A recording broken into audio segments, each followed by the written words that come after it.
Okay, so I think we could start. So,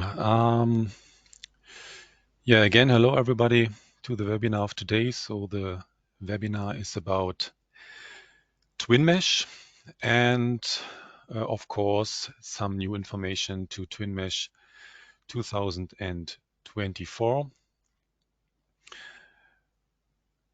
My name is Jan Hesse. I'm the main developer of TwinMesh.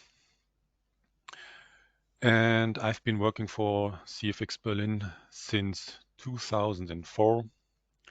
So I think, around 2013, I've started with developing TwinMesh, and now 10 years ago, we are here. So CFX Berlin is a partner of ANSYS and a partner of some other companies which are providing software for numerical simulation of different types of tasks.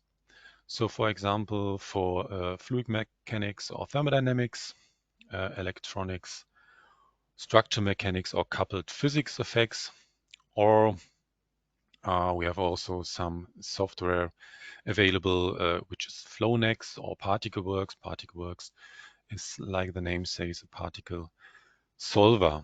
So our main business model is selling the software, and of course we are doing also project work with this software. So the customer can give us a task and we can do the simulation for them and give a presentation back. And so he can see what happens in his machine.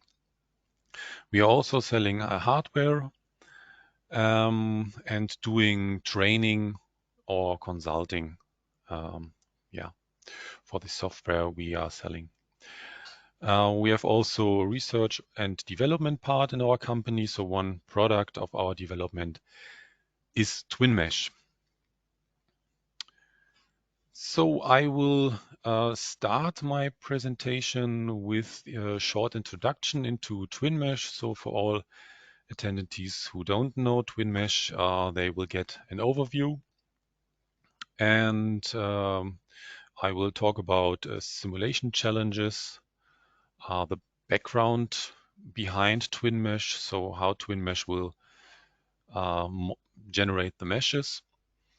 And then I will show you some simulation results so you can see what you can do with this software. And finally, I will show you some new features of TwinMesh 2024.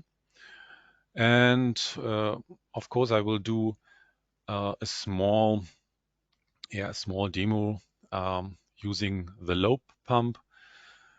And there I can show you how TwinMesh works and of course how the new features are working.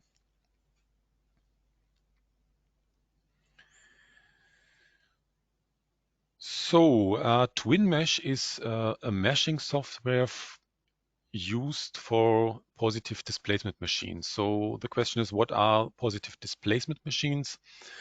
You can have compressors. So compressors means you have a compressible fluid and you can compress this fluid to a higher pressure. There are different applications for this in industry, process industry, air conditioning system, or superchargers for motors. Then you can have expanders, which are using the other way around. So they expand gases. You can have vacuum pumps. You can use it for vacuum pumps to get low vacuum. And you can use it for normal pumps, which are pumping fluids, incompressible fluids, normally like oil or water. And there are also a lot of applications in the industry. On the right-hand side, you can see some of our customers which are using TwinMesh at the moment. So that you can see, okay, we have a lot of informations about this type of machines, so we can update our software and find the best solution. So you will get, so you will can do your task really fast with TwinMesh. So what are the types of machines we can use in TwinMesh? So for example, we can use it for screw compressors or expanders, or for scroll compressors. We can use it for gear pumps, like internal or external gear pumps, or also gerotor pumps. And for lobe pumps, lobe blowers, progressive cavity pumps, and so on, and a lot of more. And each of these type of machine have the same principle, so that we can use nearly the same principle to do the meshing used by TwinMesh. To have the background why we have to use a meshing strategy used by TwinMesh is shown here.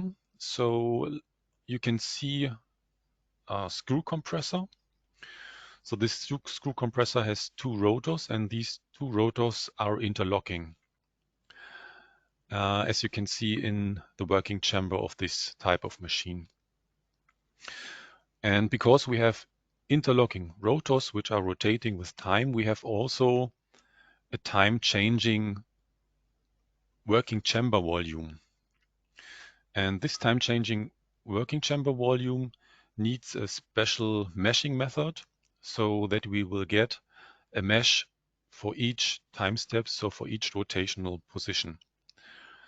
And as you can imagine, this could be difficult if you want to do it with standard approaches, standard meshing approaches. In addition to the time-changing working chamber, we have also another interesting part. This is, these are the clearances. We have clearances between the rotors.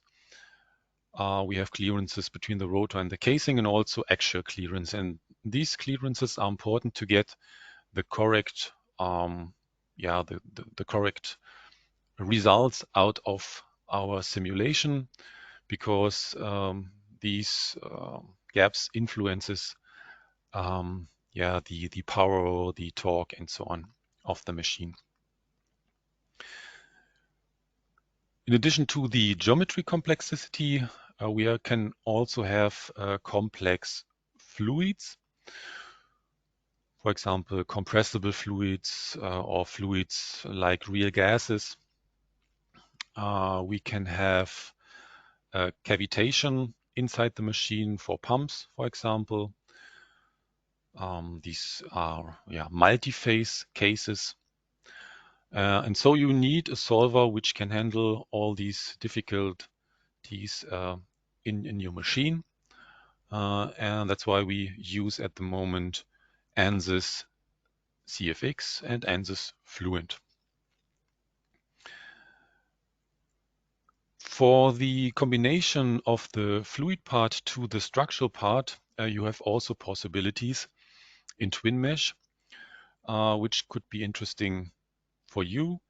For example, you want to know what is the thermal conduction from the fluid side to your casing, or the temperature inside your rotors, because these temperature leads to deformation of your rotors and also deformation of your casing, and this could influence also the gaps of your machine. So the gap size is changing with your deformation. And all these things are very interesting to model. And this we can do with TwinMesh. So, but before I will come to a more detailed explanation of TwinMesh, I will give you a short overview about the other meshing methods. which are available, which not really used by TwinMesh. So for example, the standard solvers can handle immersed solid approach. That means in this case, like you can see on the left picture, you will generate a mesh for an empty working chamber, for an empty machine without any rotor solids. And this is called the background mesh. And then you will generate a mesh for the rotor solids. And in the solver, you can define an overlapping. And the solver will find out where these two meshes are overlapped. And so the solver can implement momentum sources to push the fluid with the rotation of the rotor. And this is a really easy approach, but it has a lot of disadvantages depending on the size of the gaps, because normally in our applications, the gaps are really small. So you will need normally a lot of elements in the background mesh and also a lot of elements in your solid mesh. And there are also some other difficulties like numerical instability and so on. So this is not really a good approach to do this, especially if you have multi-phase cases or compressible fluids. The second method is the overset mesh method. Here you have also a background mesh, but the front mesh is a surrounding mesh around your rotor profile. And the solver will try to get a connection between the background mesh and your surrounded mesh. And so it's really easy to generate the mesh for this application or for this type of simulation. But also in this case, we have disadvantages. This means also because of the gaps, you will need a lot of elements, especially also in the gap background mesh and also along the rotor profile to get a good connection between these two meshes, the background mesh and the front mesh.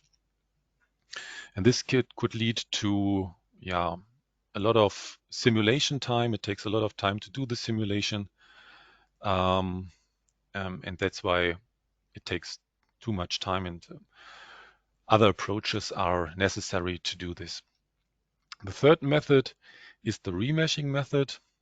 Here you have only one mesh for one time step.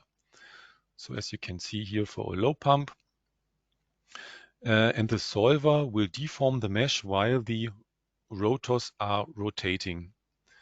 And the problem is in this case, also because of the small gaps, you need really small steps to do the simulation because the mesh will deform really strong. And so you need normally remeshing each time step. So you have small time step and you have to remesh your working chamber or your fluid volume, and this could take a lot of time.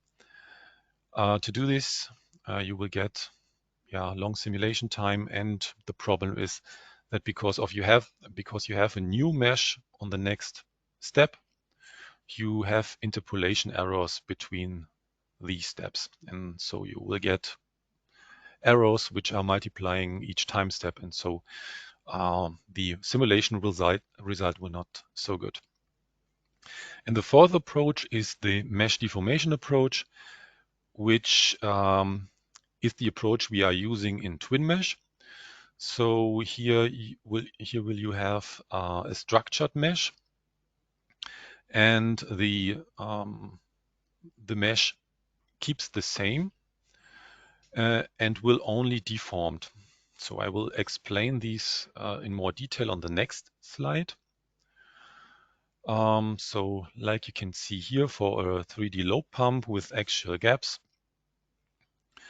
So around the rotors you have an O-type grid. So that means the elements go around each rotor. The number of elements keeps the same for each rotational position. Number of elements, number of nodes. and only the node position is changing with time. The advantage of this approach is that you don't need so much elements, especially in the gaps, because you have a structured elements which you can squeeze together. And you don't need so much elements, especially in the gap position. The next advantage is that you don't have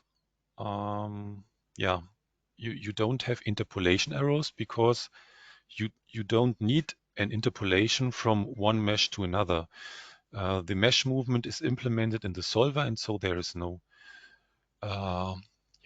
interpolation error there.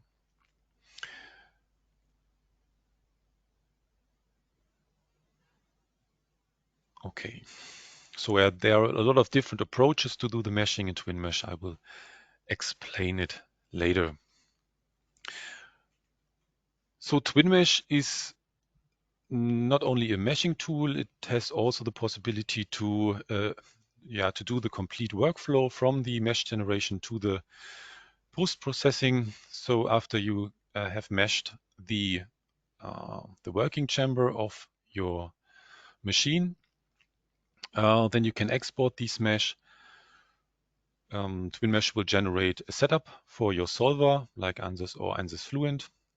You can start your simulation run right after the export, and can monitor the solution in TwinMesh, or you can post-process the results. There are some templates included which help you in this process.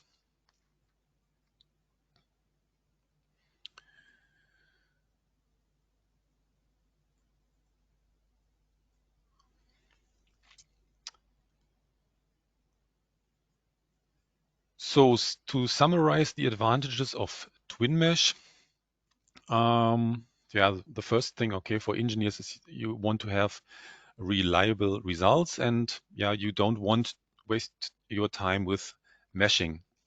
So it means you want to be really fast to your simulation results, and you will get reliable answers. So with the approach of TwinMesh, you will use high mesh quality. You will have high mesh quality because we are using hexahedral elements. We ensure the mesh quality before we do the simulation. So TwinMesh will generate the meshes before the simulation run, and you can check your quality for each rotational position, and so there is no problem with bad elements while the simulation run. The simulation is really efficient because your size of your mesh is manageable. That means you don't need so much elements in the gaps. You can do the simulation really fast, and the accuracy is really high because you have a lot of elements in the gaps. So in radial direction and not in circumferential direction like the others, which takes a lot of time for doing the simulation. No interpolation errors, and you can use it for ANSYS CFX or ANSYS Fluent. And of course, also really good, the automated workflow. So it could be very difficult if you do the setup manually from scratch. And that's why it's good to have the automated workflow of TwinMesh. Okay, then I will show you some simulation tasks so that you can see how it works. So one thing I forgot to explain, so TwinMesh generates the meshes only for the working chamber volume, because in the working chamber volume there is a time-changing mesh needed. All other volumes like the inflow or outflow pipes are meshed with standard meshing, for example with ANSYS meshing. So in which cases you can use TwinMesh? So in one case is to find out what is the best rotor design. So you can import different rotor curves in TwinMesh. You can do the simulation, find out what is the influence on the flow. You can also use it like a casing optimization. That means if you want to change your inflow pipe or your outflow part, then you can add this different geometry parts and do the simulation for this. For example, here for a lobe pump inlet pipe. So you will get a good inflow in this pipe with less losses. You will get a lot of time-depending results, for example, for the torque, for the mass flow, for the power consumption, and also for pulsation and noise emissions, which are very interesting, especially in acoustic acoustic interests. So on the left bottom side, you can see how the meshes are combined. So here in this case, we have on the top the mesh coming out of TwinMesh, which is time changing. The stator meshes came out of ANSYS meshing, and the rotor mesh is also generated in ANSYS meshing.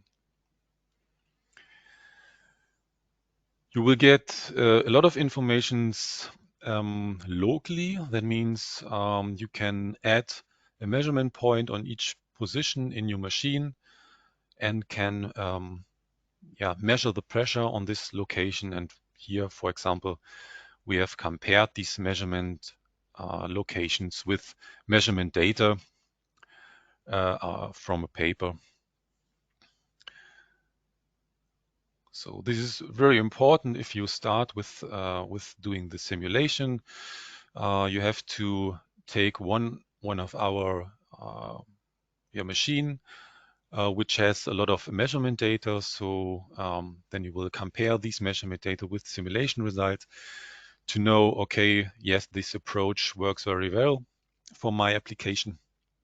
And so, yeah, the first step is to compare the simulation results with measurement results.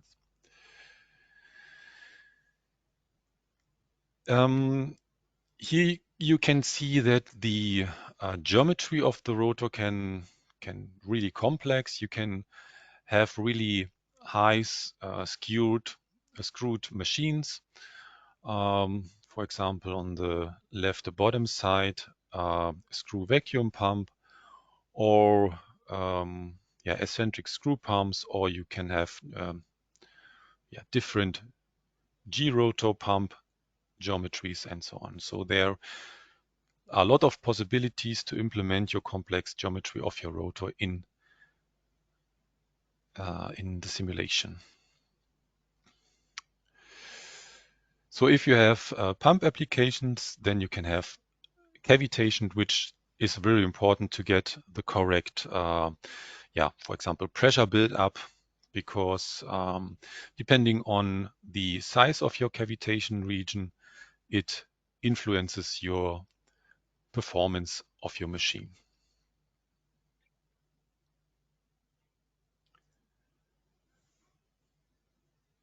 Here you can see an oil-injected screw compressor. This is also one simulation application which our customers are interested in. So here you can see how oil is injected into the working chamber and how this oil is moving with the fluid, moving with the rotor rotation. And so you can find out what is the cooling and the sealing effect of this oil injection.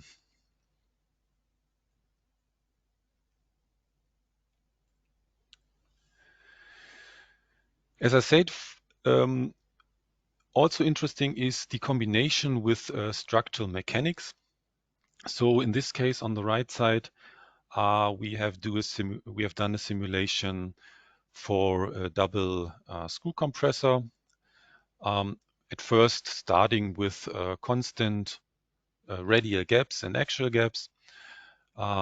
We have done the numerical simulation, the CFD simulation, then we put these information of temperature and pressure into a structural mechanics simulation, so we will get the bending of the rotors, and then we could implement this bending of the rotors into TwinMesh, remesh, and do again a CFD simulation. So that we have the influence of the different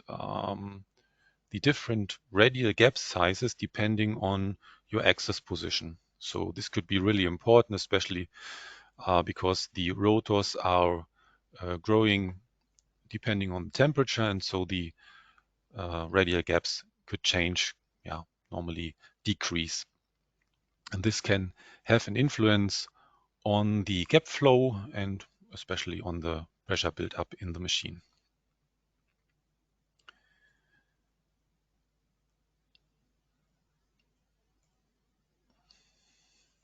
So heat conduction could be interesting, especially if you have a machine which has a cooling part. So you can do the simulation, find out what is the temperature in your solid, and can see the influence of your cooling on your machine. Another interesting, also new feature of TwinMesh is the possibility that we can do read valve motion in the solver. At the moment only for CFX, but we can,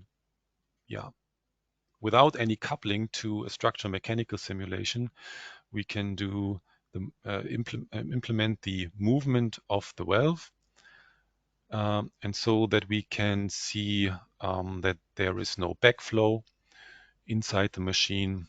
We can see the influence on the mass flow, and this is really interesting for our customers at the moment.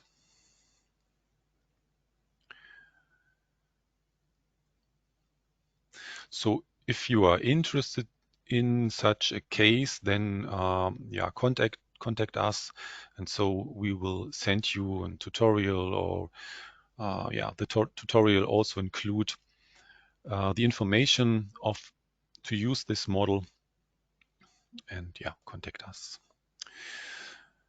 And finally, you can combine different working chambers to one machine. In this case, is a multi-stage roots pump. You can also use it if you have several screw compressors in a row. So this is also possible to do the simulation for these cases. And a lot of more, as you know, if you are inside the CFD,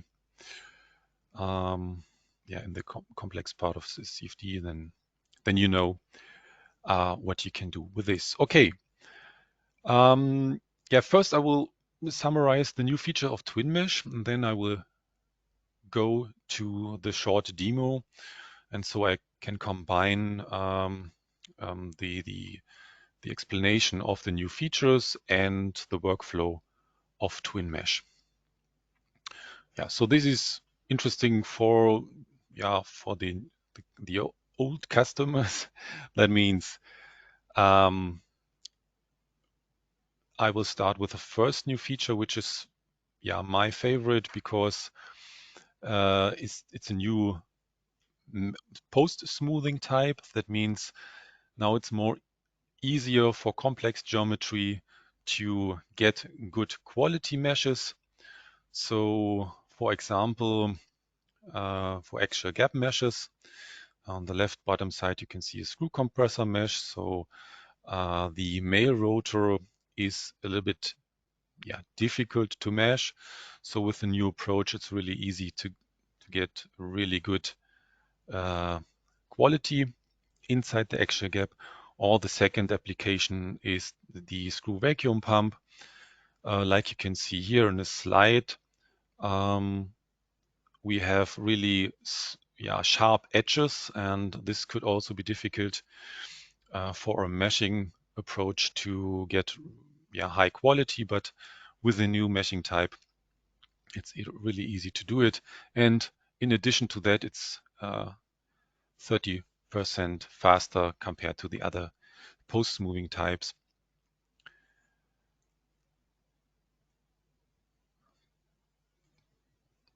Then, as I said, we have the possibility to implement the valve motion in the CFD simulation. So it's really easy and really fast to get the combination of both fluid simulation and structure simulation in one case. Here for a scroll compressor, but you can use it for all for different application like you want. Then there is the possibility for automatic node distribution. So in TwinMesh, in the last version, it works well, but in some cases, you have to define nodes for each curve, geometry curve, and this could take sometimes more time to do the meshing or to do the setup, and that's why now we are able to do it automatically in TwinMesh, so you don't have to define so much for the node distribution along your boundaries.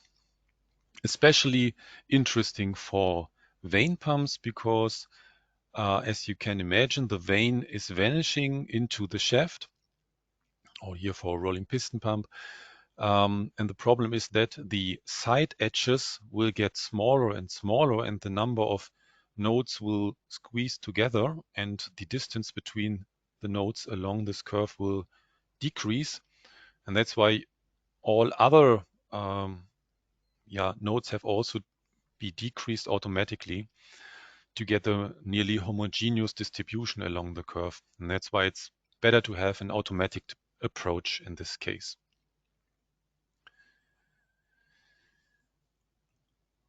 Also interesting new features, the thing in the older versions, there are some manual steps necessary to do the meshing. For example, at first you generate the meshes for the rotors, then the next step was to generate the meshes for the actual gaps.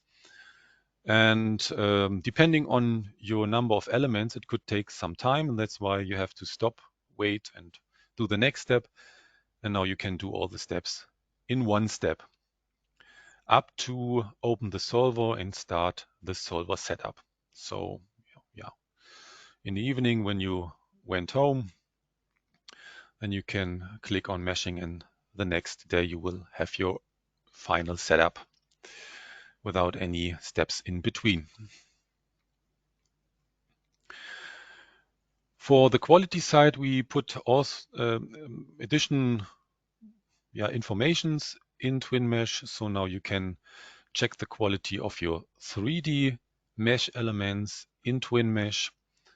Not only the quantitative values, but also the location of bad elements.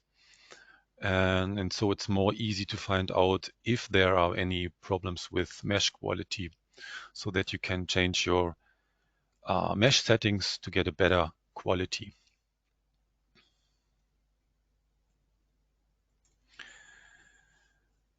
Another thing is variable time step definition. This is really good if you have problems on connection of the pressure of a pressurized working chamber with the outlet pipe. So normally for this case, you need smaller time steps to get a good convergence in your simulation setups. And that's why you need a variable time stepping. In TwinMesh, is it like this? You will generate the meshes only for a specified step. So normally for 1 degree angle step. And so you will get a lot of meshes, and from these meshes, TwinMesh will generate your 3D approach. And now you are able to use variable time stepping. That means you can decrease your time step if your pressurized working chamber volume is connected to the outlet, and then increase it if this special rotor position has gone. And so you are more flexible to get a better solution for your simulation run. Then some additional things, multi-grid for post-smoothing, which I will show you later, and some manual node moving approaches, which are also necessary in some cases if you have complex geometries. So if you are interested in more information, then you can go to our website and have a look at the blog. There are a lot of a lot of interesting things together with our customers or new informations or and so on. We'll find links to papers and so on. Okay, so then I will come to TwinMesh and I will show you the workflow in TwinMesh and introduce the new features of TwinMesh while I will do this.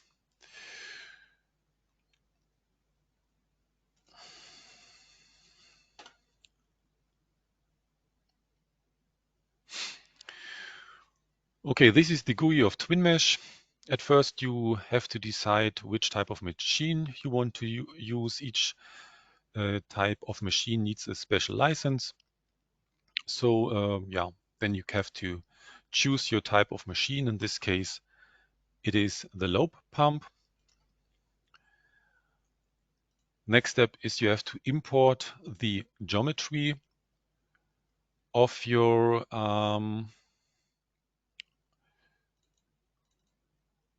rotor.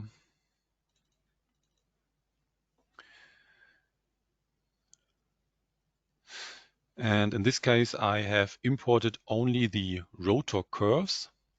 And these rotor curves are coming out of your 3D CAD model. So normally you have a 3D CAD model, then you can export the sides of your rotor, and then you will get an IGES file which has these informations of your rotor profile.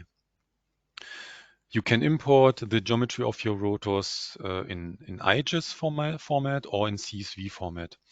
That means if you have an Excel sheet which describes your rotor profile, then you can also export from Excel to CSV file and import these point coordinates into TwinMesh. So the first step after importing the geometry of the curves is to select the curves and define what is this curve. In this case, is rotor wall curve of rotor 1. You can do it also for the other rotor, rotor 2. And then you have to specify the specifics of your machine. So at first you have to say how many lobes you have, in this case 3.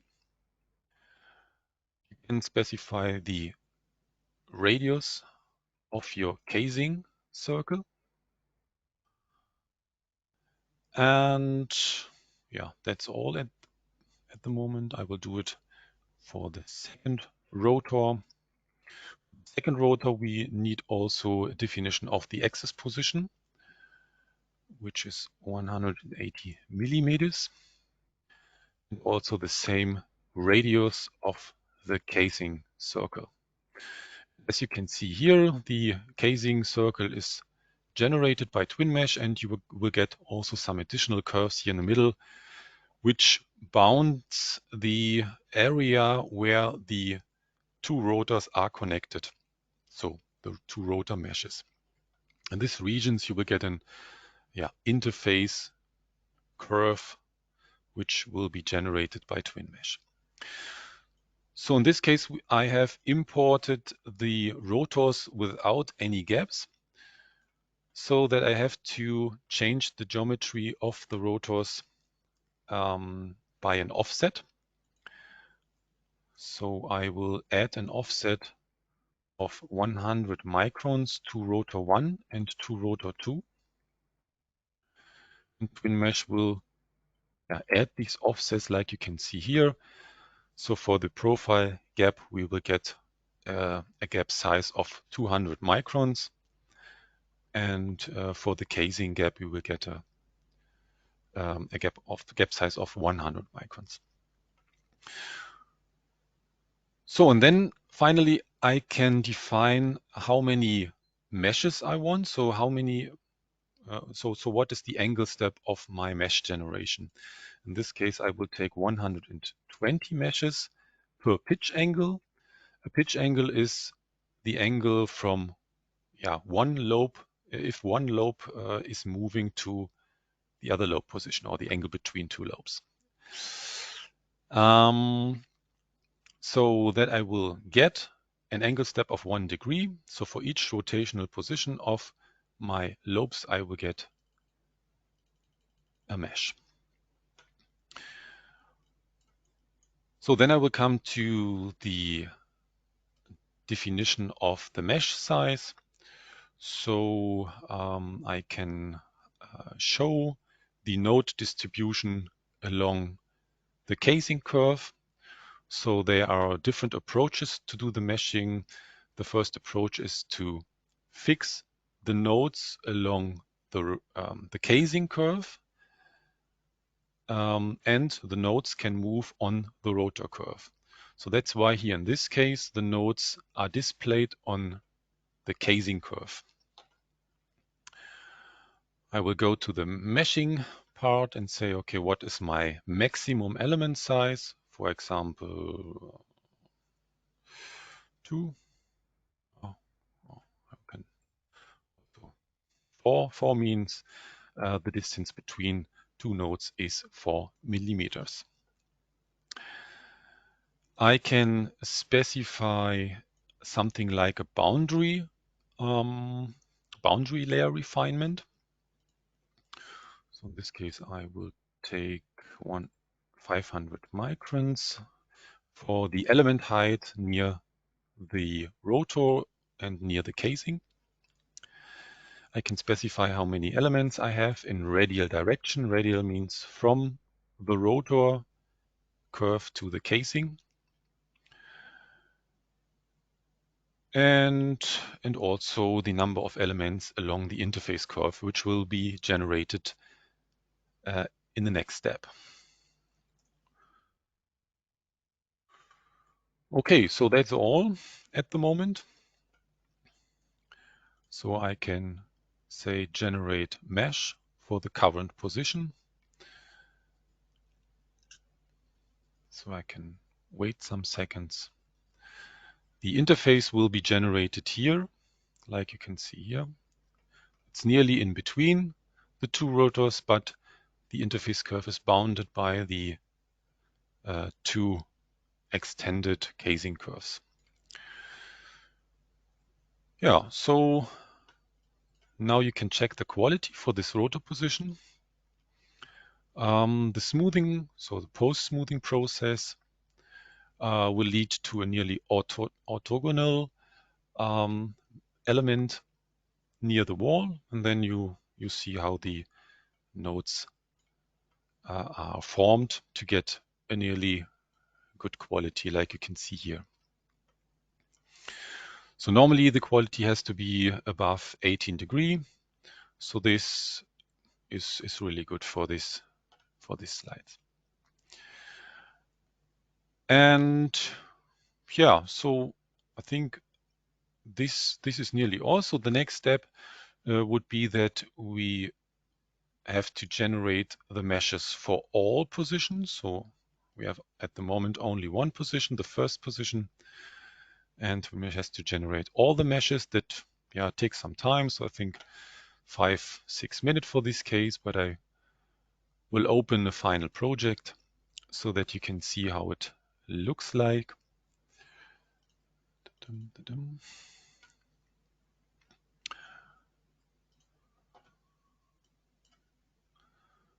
So depending on your size of mesh, you can see how the nodes are moving.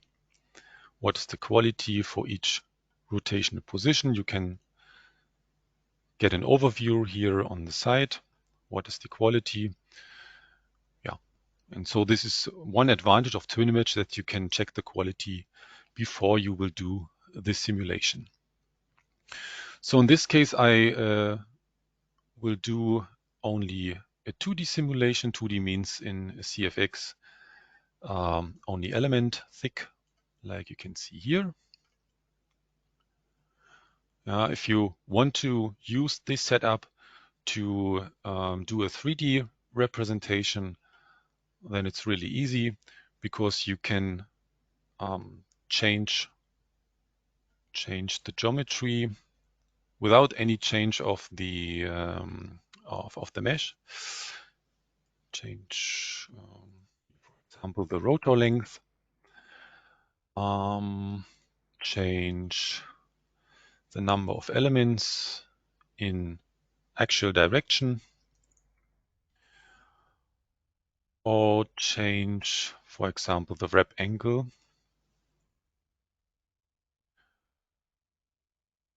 And so it could look like this. So you can check also the quality of 3D.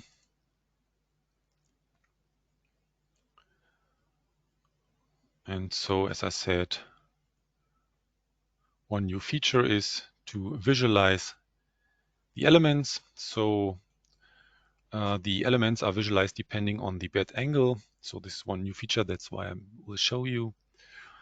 So the minimum angle here is here at 35 degrees. So will change to 40. So now I can see where the baddest elements are located.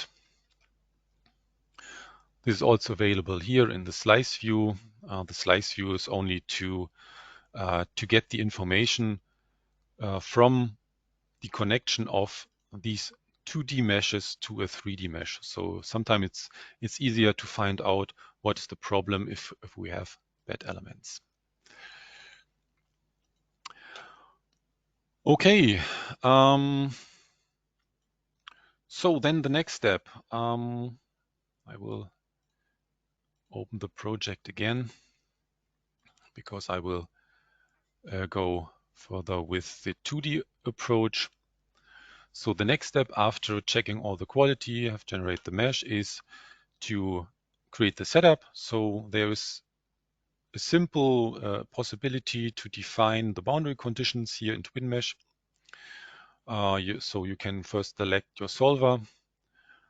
In this case, ANSYS CFX. You can say, okay, this is the 2D simulation. You can define which fluid model you want to use. What is the stator mesh? What are the boundary conditions, inlet and outlet pressure, and so on. So a lot of things which help you to can start the simulation run right after export. And yeah, if you have done all these things, you can say export all files. And you can say, okay, export all the files, and then the solver will open. No. Import the meshes,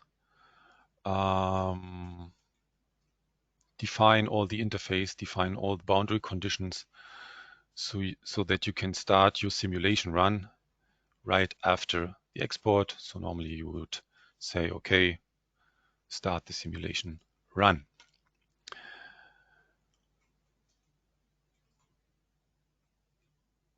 Okay, yeah, so this is the workflow. There are a lot of other interesting things to do, but it's only to show you how fast you can do the meshing for in TwinMesh. So what is the main workflow? So now I will come to the features. So as I said, one thing is that we have a new post-smoothing type. So like you can see here, it's called TM 2024. The older one are also available if you want to use it. But for our customers which are listening to this presentation, so normally if you want to check how this new meshing algorithm is working, you have to open your old project, change this type of post-smoothing to this type, and then normally I will choose the standard values of this approach. So if you have changed these values, you can right-click on the cell and say set default value. So you will get the standard values, and normally these values are good to use for this approach. And then you can find out, okay, will you get a better mesh depending or in comparison to the old post-smoothing types, or it is faster and so on. Then the other thing was you will have here these one-click solutions. So this one-click solution is only available if you go here on the top to generate all meshes. And then you will get these work steps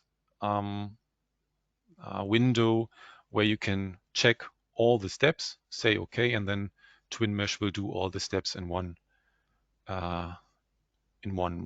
step. So it's really easy to do the meshing again if you change some parameters.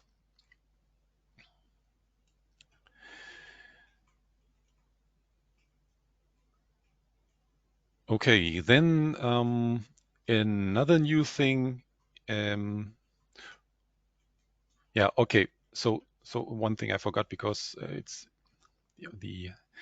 our customers are interested in. That's why I will talk a little bit more about that. So the advantage of the new post-smoothing approach is that you will get a better representation of the elements along sharp edges.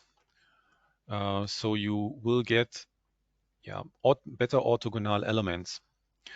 I will open another project where you can see it in more detail. So for this screw compressor, so especially for the gaps. So like you can see here. So if I choose the an older meshing, an older meshing approach. Generate.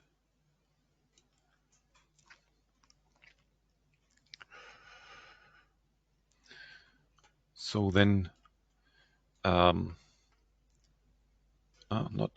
this is for this type of also okay, but like you can see here, the orthogonal approach is not so like in the new version, especially if you have more thinner lobes here for the male rotor, then it could be difficult to do the meshing for this, especially for our screw compressor customers.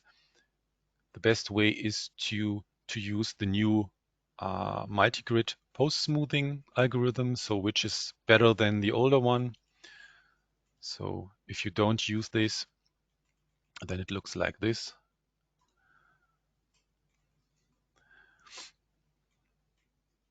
It takes more time, and the quality is not so good. So that's why if you have actual gaps, choose this new multi-grid smoothing algorithm and choose the new post-smoothing version, which is standard for all other customers which are new in this.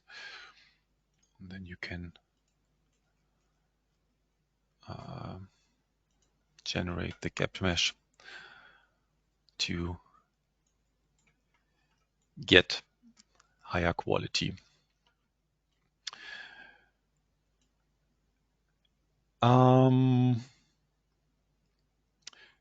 This was the one-click solution. That was that multi-grid, and then another approach was the variable time stepping. which is now more easy because it was also available in the previous version, but not in the setup. So normally you have to export all the meshes and do the setup for your own. But now, if you select here the variable time stepping to yes, then you can easily define another time step. So at the moment we have a angle time step of 1 degree here in the meshing, but you can change this like you want to a half degree or 2 degrees like you want. And the solver will interpolate the mesh between the existing meshes coming out of TwinMesh.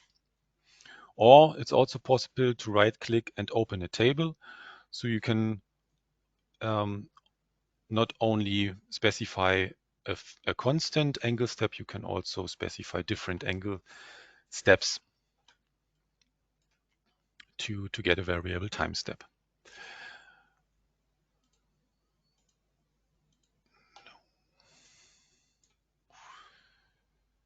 And so the last thing, wait, we'll have a look what I forgot.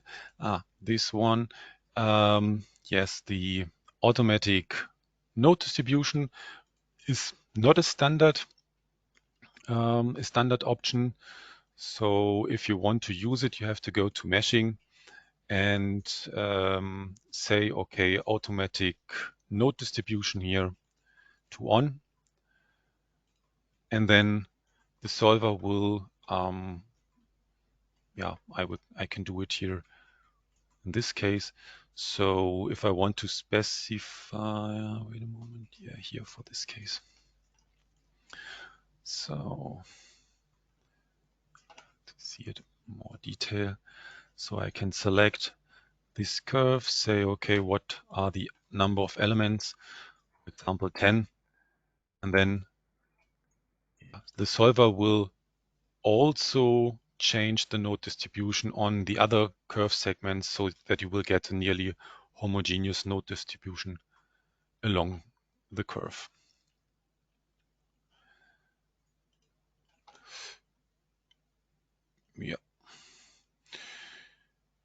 Yeah, I think that's all at the moment. So other new things in TwinMesh, I think I will do another webinar to get in more detail. But for the moment, to see what are the main features and to see what is the workflow, I think it's enough for our webinar today. So if you have additional questions, you can contact me here with this email, or I will have a look at our questions. So can you share some benchmark on post-smoothing algorithm? I think there is no benchmark. You will see it exactly if you will do it. So yeah, change the type of your post-smoothing, and then you will see it is 30% faster. One other question.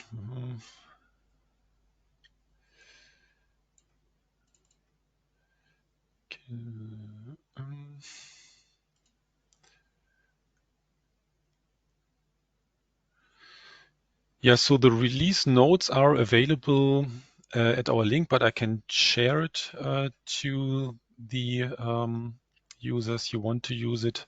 But normally the release notes are also on our website.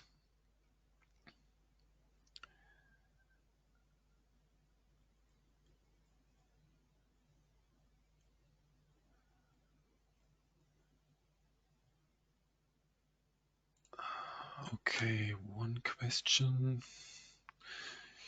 Could you elaborate on the simulation method you mentioned for low vacuum pumps condition?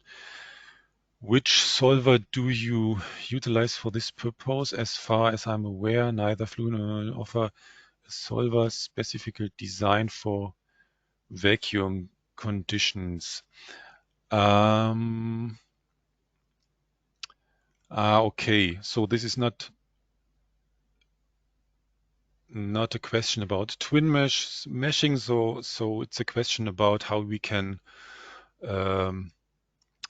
do simulations for vacuum in Fluent or in CFX. So the answer is there are some possibilities to do simulations for low vacuum, not for really low vacuum, but for the middle range. So especially you can change the wall, the boundary conditions for the wall to get the correct influence there for the wall functions. And you can do some other things, but for pure vacuum, it's difficult to do it because, as you know, this differs from a continuous flow.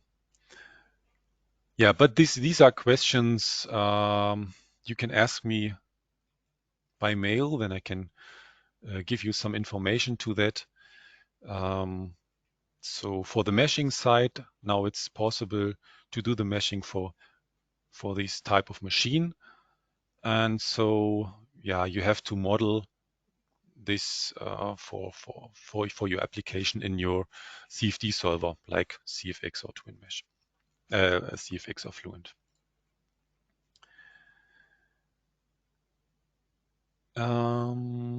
One question is, can TwinMesh be used to perform a CFD analysis coupled with the FEA analysis? So no, this is not possible. The only way to do a coupled simulation is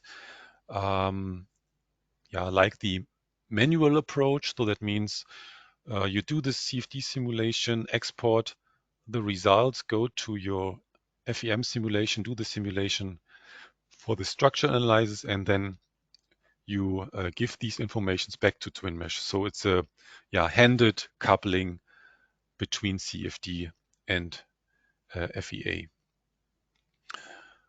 The problem with this fully coupled thing is, this is not really easy to handle all the deforming of your casing. Because what happens if your casing contacts with your rotor, then you don't have any gap, and this leads to bad quality of your mesh. And that's why it's better to do this by hand. Normally you need 3 or 4 revolutions between CFD and FEA to get a good result. And it's better to have a good quality mesh to do the simulation, to know, okay, before you start the simulation, the quality is good, rather than doing a fully coupled simulation could crash your quality or your mesh.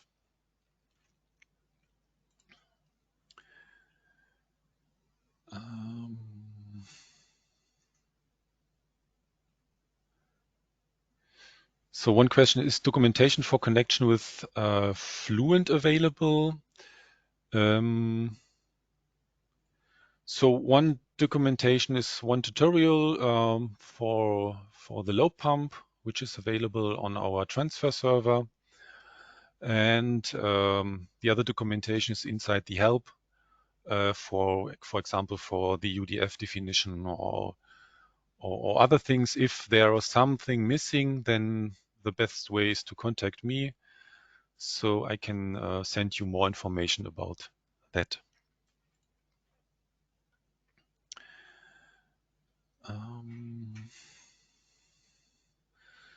Are there some other questions?